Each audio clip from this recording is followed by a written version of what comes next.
ल सुन्ने कुन चाहिँ च्याप्टर पढ्न अरे chemical fertilizers use in agriculture. यहाँ मसँग अर्को बुक छ, यहाँ हेर्ने। यसमा चाहिँ के भनेको छ भन्दाखेरि you have probably seen farmers use various minerals in the agricultural field while cultivating crops. These minerals are essential for healthy growth and development of plants. In this chapter, we shall be discussing the use of various organic and chemical fertilizers such as nitrogen, phosphorus, and potassium in agriculture. In addition to this, the consequences of deficient of essential nutrients in the quality and quantity of the plant's yield and their growth will be discussed. हामीले हैन फार्मर्सहरूले खेतबारीमा थुप्रै किसिमको मलहरू use गरेको देखेको छ, हो कि हैन? जहिले पनि एकै किसिमको मल युज गर्छ त गर्दैन। कहिले कस्तो खालको युज गरेको हुन्छ, कहिले कस्तो खालको युज गरेको हुन्छ, हैन? थरीथरीको युज गरिएको हुन्छ। त्यस्तो फर्टिलाइजर्सहरू किन युज गरिन्छ? ताकि प्रपरली ग्रोथ, हैन, प्लान्ट्सहरूको प्रपर ग्रोथ होस्, उनीहरू चाहिँ राम्रोसँग हुर्किन सकोस्, अनि त्यसपछि रोगहरू केही पनि नलागोस्, हो कि हैन? इन्सेक्ट्सहरूले नखाओस् भनेर चाहिँ त्यसमा थुप्रै त्यस्तो केमिकल्सहरू मिसाइएको हुन्छ। अब प्लान्ट्सहरूलाई मेनली 3 टाइपको इलिमेन्ट्सहरू चाहिँदो रहेछ। त्यो भनेको नाइट्रोजन, फोस्फोरस र पोटासियम। नाइट्रोजन, फोस्फोरस र पोटासियमको इम्पोर्टेन्स प्लान्ट्सहरूको लागि कस्तो कस्तो छ, हैन? अनि त्यस्तो न्युट्रियन्ट्सहरू उनीहरूलाई पुगेन, हैन, उनीहरूले न्युट्रियन्ट्सहरू पाएन भने चाहिँ तिनीहरूमा के असर हुन्छ त्यो चाहिँ अब हामी यहाँ गएर पढ्न लागिरहेको छौँ। अब फर्टिलाइजर्स भनेको चाहिँ त्यस्तो केमिकल्सहरू भयो जुन चाहिँ हामी प्लान्ट्सहरूलाई दिन्छौँ, हैन, सोइलमा एड गरेर प्लान्ट्सहरूलाई दिन्छौँ ताकि उनीहरूले चाहिँ धेरै क्रप प्रड्युस गर्न सकोस्, अनि अघि नै भनेको जस्तै उनीहरूलाई, हैन, थुप्रै रोगहरू नलागोस् भनेर चाहिँ यदि छुट्टै केमिकल सब्सटेन्सेसहरू सोइलमा हामी एड गर्छौँ भने चाहिँ त्यसलाई हामी फर्टिलाइजर्स भनेर भन्छौँ। अब यहाँ के भनिरहेको छ त, if we observe world's population then the population is increasing rapidly. वर्ल्डको पपुलेसन के भइरहेको छ? इन्क्रिज भइरहेको छ। कसरी? एकदम rapidly. Whereas if the sources produced from agriculture are observed, it is not increasing in the same ratio. In this way, while surfacely observing, recent agricultural production is not sufficient to satisfy the needs of growing population, it is required to increase the production. For what it is quite necessary to know the condition of soil and nutrients required for the plants. Plants need 2 types of nutrients. Nutrients containing nitrogen, phosphorus and potash भनेको यहाँ potassium are required in higher amount, whereas nutrients like boron, magnesium, iron, zinc, sulfur, etc. are sufficient in less amount. यहाँ भने के छ भन्दाखेरि वर्ल्डको population त बढिरहेको छ तर क्रप प्रोडक्सन त्यही अनुसार बढिरहेको छैन है। अब जहाँ खेती गर्न मिल्छ त्यहाँ चाहिँ हामी खेती गर्छौँ नि, हो कि हैन? खेती योग्य जमिन आफै बढ्छ त? बढ्दैन। एग्रिकल्चरल ल्यान्ड जति छ त्यति नै भइरहन्छ तर पपुलेसन त इन्क्रिज भएको भइछ, हो कि हैन? एग्रिकल्चरल ल्यान्ड चाहिँ जतिको त्यति नै छ तर पपुलेसन मात्र इन्क्रिज भइरहेको छ भने सबैलाई खाना त पुग्दैन। त्यही भएर चाहिँ त्यही सबैलाई खाना पुगोस् भनेर चाहिँ के गर्नु पर्यो? क्रप प्रोडक्सन इन्क्रिज गर्नु पर्यो है। प्लान्ट्सहरूलाई 2 किसिमको न्युट्रियन्ट्सहरू चाहिँदो रहेछ, नाइट्रोजन, फोस्फोरस र पोटासियम। यो धेरै अमाउन्टमा चाहिन्छ भने बोरोन, हैन, जिंक, आइरन, सल्फर यिनीहरू चाहिँ कम अमाउन्टमा भए पनि पुग्दो रहेछ। These type of elements or compounds, if added, the fertility of soil increases. Plants absorb these elements or compounds in the form of fertilizers from soil. Therefore, the extra required chemical substances or elements added in soil to increase the fertility of soil are called fertilizers.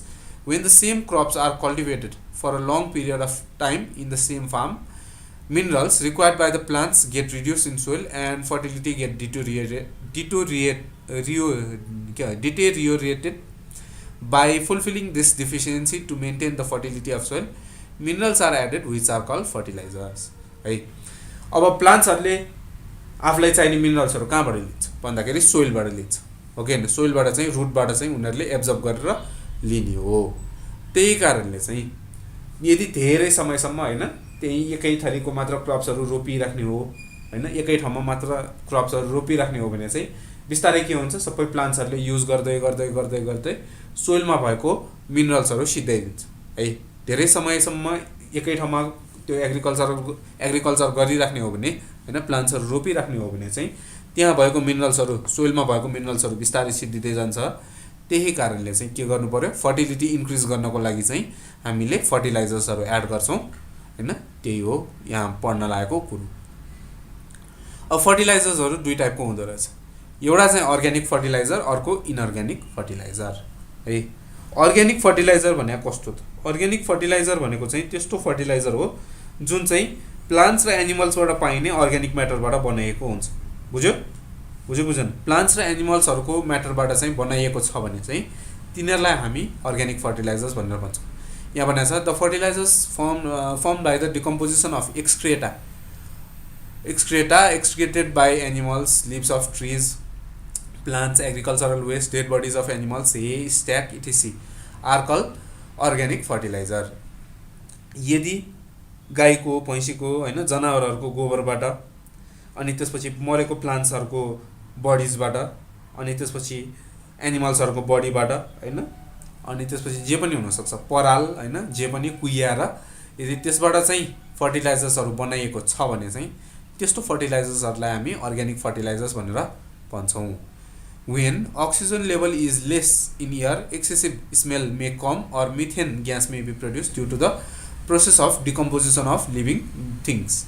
If the production of methane increases due to the influence of greenhouse effect, atmospheric temperature also increases as well as environment pollution occurs. Therefore, to reduce production of methane while preparing compost manure, the materials are cut into small pieces and churning it at regular interval of time allows the flow of oxygen so that materials get decomposed rapidly and does not affect the environment. This method of preparation of fertilizer is called aerobic method. Fertilizer can also be made in the absence of oxygen flow. This method is called anaerobic method. Similarly, fertilizers can be prepared by mechanical method. These fertilizers are divided into following two types. अब जब हामी organic fertiliser prepare गर्छौँ नि तब यदि यो plants र एनिमल्सहरू कुहिन थाल्यो है, यदि धेरै अक्सिजन पाएन भने चाहिँ यिनीहरू बिस्तारै के हुन थाल्छ, कुहिन थाल्छ अनि कुहिएपछि चाहिँ यिनीहरूले मिथेन ग्यास प्रड्युस गर्दो रहेछ है। बुझ्यो? एनिमल्स र प्लान्ट्स कुहिँदाखेरि गनाउँछ नि, त्यो गनाउनुको कारण त्यही मिथेन ग्यास प्रड्युस हुनु हो। मिथेन ग्यास चाहिँ के रहेछ, एउटा ग्रीन हाउस ग्यास रहेछ।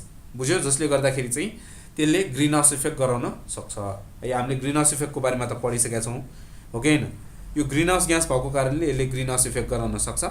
ग्रीन हाउस इफेक्ट गराउने भएको कारणले यसले हामीलाई नै असर पुर्याउँछ है। हामीलाई नै असर पुर्याउने भएको कारणले चाहिँ यो अर्ग्यानिक फर्टिलाइजर बनाउँदाखेरि चाहिँ के गर्नु पर्यो, त्यो अर्ग्यानिक म्याटरलाई चाहिँ एकदमै सानो सानो टुक्रा स्मल पिसेसमा चेन्ज गर्नु पर्यो अनि के गर्नु पर्यो, तलमाथि गरेर चलाइराख्नु पर्यो है। त्यसरी चलाउँदाखेरि चाहिँ अक्सिजन सबै ठाउँमा पुग्छ अनि मिथेन ग्यास पनि कम प्रड्युस हुन्छ। बुझ्यो? यो मेथडलाई चाहिँ हामी एरोबिक मेथड भनेर भन्छौँ। बुझ्यो? एयर पास गरिराख्ने क्या। बुझ्यो? अर्ग्यानिक म्याटरमा एयर पास गरिराख्ने ताकि त्यहाँ चाहिँ अक्सिजन पाइराखोस्। अक्सिजन पायो भने चाहिँ मिथेन ग्यास कम प्रड्युस हुँदो रहेछ, अक्सिजन पाएन भने चाहिँ मिथेन ग्यास धेरै प्रड्युस हुन्छ। बुझ्यो? कुहिँदाखेरि यो प्रोसेसलाई हामी एरोबिक मेथड भन्छौँ भने यदि अक्सिजन नदिइकनै यदि अर्ग्यानिक फर्टिलाइजर प्रिपेयर गर्छौँ भने त्यसलाई चाहिँ हामी एनारोबिक मेथड भनेर भन्छौँ। बुझ्यो? अर्को एउटा छ मेकानिकल मेथड, त्यो चाहिँ अब मेसिनहरू युज गरेर बनाएको छ भने त्यसलाई चाहिँ हामी मेकानिकल मेथड भनेर भन्छौँ। अब यहाँ हामीले पढिरहेको अर्ग्यानिक फर्टिलाइजर यो पनि दुई टाइपको फर्टिलाइजर रहेछ र। सुरुमा ग्रीन अर्ग्यानिक फर्टिलाइजर, यसलाई ग्रीन म्यान्योर पनि भनिन्छ। के भनिन्छ? Green manure, GREEN, green MANURE manure. Green manure कसरी बनाइन्छ त? The fertilizers prepared by cutting plants and decomposing them under the soil are called green organic fertilizers. While preparing this fertilizer by dumping especially pulses crops under the soil provide the required amount of nitrate for plants. यसमा चाहिँ के गरिदो रहेछ, प्लान्ट्सहरूलाई काट्ने हैन, जब प्लान्ट्सहरू हुर्केर मर्छ नि, मर्न लाग्दाखेरि चाहिँ उनीहरूलाई काट्दिने, काटेर चाहिँ उनीहरूलाई जमिन मुनि गाड्दिने है। जमिन मुनि गाडिसकेपछि चाहिँ के हुन्छ होला त, उनीहरू बिस्तारै कुहिन थाल्छ। बुझ्यो? यो ग्रीन प्लान्ट्सहरू कुहिन थालिसकेपछि चाहिँ तिनीहरूबाट नाइट्रेट कम्पाउन्ड्सहरू सोइलमा गएर मिक्स हुँदो रहेछ। बुझ्यो? सोइलमा गएर मिक्स हुन्छ, त्यही कारणले चाहिँ सोइलले अब चाहिने न्युट्रियन्ट्सहरू त्यसबाट लिन्छ है। यस्तो खालको फर्टिलाइजर्सहरूलाई चाहिँ हामी ग्रीन अर्ग्यानिक फर्टिलाइजर्स अथवा ग्रीन म्यान्योर भनेर भन्छौँ। अब कस्तो प्लान्ट्सहरू भन्दाखेरि लेगुमिनस प्लान्ट्स भन्छ।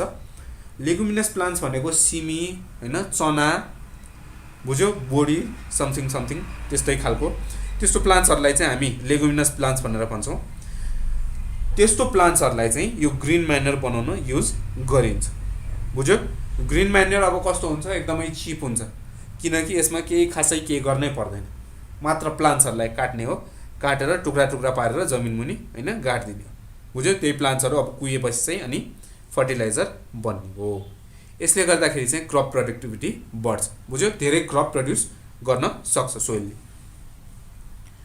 अर्को छ एनिमल अर्ग्यानिक फर्टिलाइजर बुझ्यो एनिमल अर्ग्यानिक फर्टिलाइजर यसलाई कम्पोस्ट म्यान्युर पनि भनिन्छ तिमीहरूले पनि सुनेको छ होला कम्पोस्ट मल भने the fertilizer prepared by dumping dead animals into a pit which are decomposed by bacteria and fungi are called organic fertilizer obtained from animal but inorganic nutrients like nitrogen potash and phosphorus cannot be found in fertilizers obtained by this method यसमा चाहिँ के गरिएको रहेछ यहाँ भन्न चाहिँ dead bodies of animals भनेको छ तर त्यसमा डेड बडिज अफ एनिमल्स मात्र होइन कि डेड प्लान्ट्सहरू एनिमल्सहरू हैन तिनीहरूको एक्सक्रिएटाहरू सबै एकै ठाउँमा राखेर चाहिँ यदि कुहिएको छ भने चाहिँ त्यसलाई चाहिँ हामी कम्पोस्ट म्यान्युर भनेर भन्छौँ बुझ्यो ग्रिन म्यान्युर बनाउँदाखेरि ग्रिन अर्ग्यानिक फर्टिलाइजर बनाउँदाखेरि चाहिँ त्यसलाई जमिन मुनि गाडिदिने हो अनि जमिन मुनि नै कुहिन दिने हो भने यहाँ चाहिँ एउटा खाल्डो जस्तो खनेर अथवा एउटा भाँडोमा राखेर चाहिँ त्यसलाई कुहिउन लगाउने बुझ्यो अनि ब्याक्टेरिया र फङ्गाई मिलेर तिनीहरूलाई चाहिँ कुहिदिन्छ त्यसरी कुहिएपछि चाहिँ तिनीहरू के बन्छ कम्पोस्ट म्यान्युर बन्छ यसरी बनेको कम्पोस्ट म्यान्युरमा चाहिँ नाइट्रोजन फोस्फोरस अनि पोटासियम चाहिँ नहुँदो रहेछ बुझ्यो यस्तो खालको इलिमेन्ट्सहरू चाहिँ त्यसमा नपाइने भएको कारणले चाहिँ नाइट्रोजन पोटासियम र फोस्फोरसको लागि छुट्टै अरू फर्टिलाइजर्सहरू हामीले युज गर्नुपर्छ बुझ्यो कम्पोस्ट म्यान्युर मात्र युज गरेर पुग्दैन रहेछ यदि यस्तो न्युट्रियन्ट्सहरू चाहिन्छ भने अब यसको फाइदा के छ हेर it stores water in soil as well as increases fertility of soil यसले चाहिँ के गर्दो रहेछ वाटर चाहिँ सोइलमा स्टोर गरेर राखिराख्दो रहेछ अनि फर्टिलिटी अफ सोइलको फर्टिलिटी पनि बढाइदिँदो रहेछ 2 नम्बरमा it protects from soil erosion as well as controls environmental pollution यसले चाहिँ इन्भाइरोमेन्टल पोल्युसन हुन दिँदैन किन भन्दाखेरि जहाँ पाइ त्यही कुहिरहेको सामानहरू अब एक ठाउँमा जम्मा पारेर हैन हामीले मल बनाएको छौँ नि त्यही भएर पोल्युसन कम गराउने नै भयो हैन सोइल इरोजन पनि गराउँदैन यसले बुझ्यो यदि माटोमा सोइललाई वाटरलाई स्टोर गरेर राखिराख्ने हो भने सोइल इरोजन पनि हुँदैन बुझ्यो यस्तो अर्को it does not affect soil even after long use यसलाई चाहिँ अब धेरै समयसम्म युज गरिराख्ने हो भने पनि यसले चाहिँ सोइलको क्वालिटीमा केही पनि असर पुर्याउँदैन बुझ्यो सोइलको क्वालिटीमा असर पुर्याउँदैन मतलब सोइलको फर्टिलिटी यसले कम गर्दैन धेरै युज गरे पनि थोरै युज गरे पनि हैन यसले चाहिँ के पनि गराउँदैन अर्को it makes vegetables and fruits tasty nutritional and healthy यसबाट हुर्काइएको भेजिटेबल्स र फ्रुट्सहरू कस्तो हुँदो रहेछ एकदम टेस्टी न्युट्रिसियस मतलब कस्तो भन्ने एकदम राम्रो हैन हेल्थको लागि राम्रो त्यस्तो अब अर्को डिसएडभान्टेजेस अफ अर्ग्यानिक फर्टिलाइजर्स यसको बेफाइदाहरू के छ त 1 नम्बरमा as this fertilizer is in large amount the collection and transportation of it is difficult यो चाहिँ लार्ज अमाउन्टमा प्रड्युस हुने भएको कारणले यसलाई चाहिँ एक ठाउँबाट अर्को ठाउँमा लग्न एकदमै गाह्रो छ है ट्रान्सपोर्ट गर्न गाह्रो छ अर्को it is not soluble in water पानीमा सोलुबल हुन्छ यो हुँदैन बुझ्यो पानीमा इनसोलुबल रहेछ अर्को it does not contain special type of nutrients यसमा चाहिँ अघि नभनेको जस्तै नाइट्रोजन फोस्फोरस पोटासियम त्यस्तो न्युट्रियन्ट्सहरू चाहिँ हुँदैन बुझ्यो यसको डिसएडभान्टेजेस भने यस्तो हुँदो रहेछ हामीले भर्खर के पढ्या अर्ग्यानिक फर्टिलाइजर्स पढ्या अब छ इनअर्ग्यानिक फर्टिलाइजर्स यहाँ हेर the fertilizers prepared by mixing different types of chemical substances are called inorganic fertilizers specially nutrients like nitrogen, potash and phosphorus are present in these fertilizers. The fertilizer prepared by mixing these 3 types of chemicals is called NPK fertilizer. This fertilizer is also called complete fertilizer. This fertilizer provides nutrients for growth and development of plants. It helps to increase crop production by protecting plants from diseases. Inorganic fertilizer अब manufacture गरिएको fertilizer. बुझ्यो? यदि फ्याक्ट्रीजहरुमा manufacture गरिएको छ भने त्यस्तो फर्टिलाइजर्सहरुलाई हामी के भन्छौं इनअर्ग्यानिक फर्टिलाइजर्स भनेर भन्छौं अब यसमा नाइट्रोजन फोस्फोरस र पोटासियम हुँदो रहेछ बुझ्यो यस्तो अब यदि नाइट्रोजन पोटासियम र फोस्फरस तीनटै न्युट्रियन्ट्सहरू एउटै फर्टिलाइजरमा पाइन्छ भने चाहिँ त्यसलाई चाहिँ हामी एनपीके फर्टिलाइजर अथवा कम्प्लिट फर्टिलाइजर भनेर भन्छौँ। बुझ्यो? भएभरको सबै न्युट्रियन्ट्सहरू यदि एउटैमा पाइन्छ, एउटै फर्टिलाइजरमा पाइन्छ भने चाहिँ त्यसलाई हामी एनपीके अथवा कम्प्लिट फर्टिलाइजर भनेर भन्छौँ। यस्तो खालको फर्टिलाइजर्सले के गर्दो रहेछ? क्रप प्रोडक्सन बढाउँछ अनि प्लान्ट्सहरूलाई रोगबाट बचाउँदो रहेछ। बुझ्यो? यस्तो अनि प्लान्ट्सहरूलाई हुर्किनलाई पनि मद्दत गर्छ। एडभान्टेजेस हेर, inorganic fertilizer are easy to collect, transport from one place to another and to use. Organic भन्दा इनअर्ग्यानिक फर्टिलाइजरहरूको मास कम हुन्छ। बुझ्यो? यिनीहरूलाई अब झोलामा राखेर ट्रान्सपोर्ट गरे पनि भयो, बोरामा राखेर लगे पनि भयो, होइन? अर्ग्यानिक फर्टिलाइजरहरूलाई त्यसरी सजिलैसँग एक ठाउँबाट अर्को ठाउँमा लग्न गाह्रो हुन्छ। बुझ्यो? देखाएछ नि तिमीहरूले पनि। अर्को, inorganic fertilizer are soluble in water, so plants observe properly. यिनीहरू चाहिँ कस्तो हुँदो रहेछ? पानीमा सोलुबल हुन्छ। पानीमा सोलुबल हुने भएको कारणले चाहिँ प्लान्ट्सहरूले सजिलैसँग एब्जर्भ गर्न सक्छ। बुझ्यो? तुरुन्तै एब्जर्भ गर्न सक्छ। अर्ग्यानिक भइदिया भए त्यति छिट्टै, होइन, प्लान्ट्सहरूले एब्जर्भ गर्न पनि सक्दैन। त्यही भएर तिनीहरूको असर पनि ढिलो मात्र देखिन्छ। बुझ्यो? तर इनअर्ग्यानिक फर्टिलाइजर युज गर्ने हो भने पानीमा सोलुबल हुने भएको कारणले यिनीहरूको असर चाहिँ के हुँदो रहेछ? तुरुन्तै देखिन्छ।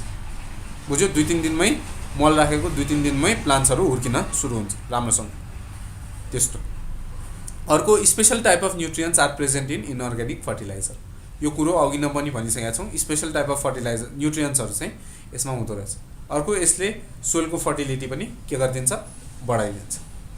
यहाँ डु यु नोले के भनिरहेछ? Calcium hydroxide should be added in soil to remove acidity of soil, whereas calcium sulfate, calcium chloride, sulfuric acid, hydrochloric acid, urea can be used to remove the basicity of soil. Soil को पनि acidity र basicity बढ्दो रहेछ। बुझ्यो? यदि soil को acidity बढ्यो भने चाहिँ त्यसमा क्याल्सियम हाइड्रोक्साइड एड गरिदो रहेछ। त्यसलाई कृषि चुन भनिन्छ। तिमीहरूले सुनेको छ कि छैन? कृषि चुन चाहिँ बेला बेलामा खेतहरुमा बारीहरुमा युज गरिएको हुन्छ। यो सेतो कलरको हुन्छ। त्यसले चाहिँ सोइलको एसिडिटी घटाइदिँदो रहेछ। बुझ्यो?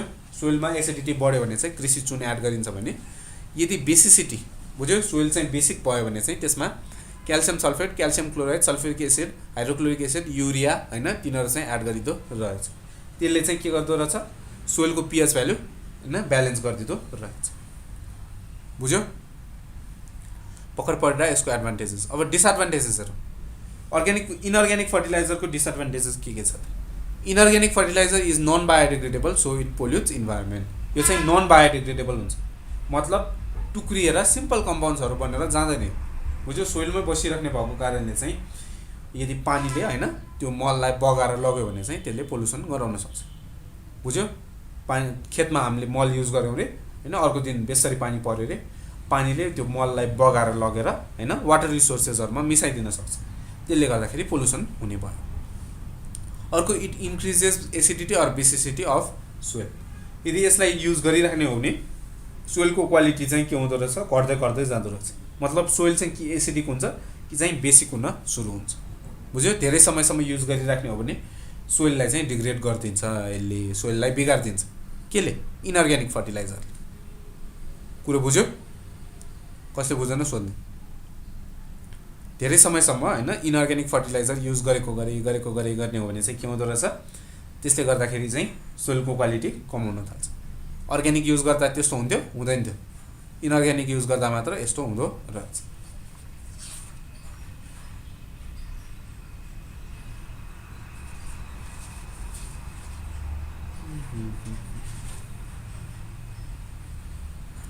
अब यहाँ हेर, डिफरेन्स बिट्विन दिएको छ। The natural substances obtained from dissociation of animals excreta and remnants of plants are called organic fertilizer। है, एनिमल्सहरुको एक्सक्रेटा अनि प्लान्ट्सहरुको बाँकी भएको पार्ट्सहरु यदि कुहिएर त्यसबाट चाहिँ फर्टिलाइजर्सहरु बनाएको छ भने त्यसलाई हामी अर्ग्यानिक फर्टिलाइजर भन्छौं। इनअर्ग्यानिक फर्टिलाइजर भनेको त्यस्तो फर्टिलाइजर भयो जुन चाहिँ फ्याक्ट्रीजहरुमा म्यानुफ्याक्चर गरिएको हुन्छ। बुझ्यो? केमिकल सब्सटेन्सेसहरुबाट बनाएको छ भने त्यसलाई चाहिँ हामी के भन्छौं? इनअर्ग्यानिक फर्टिलाइजर्स भनेर भन्छौं।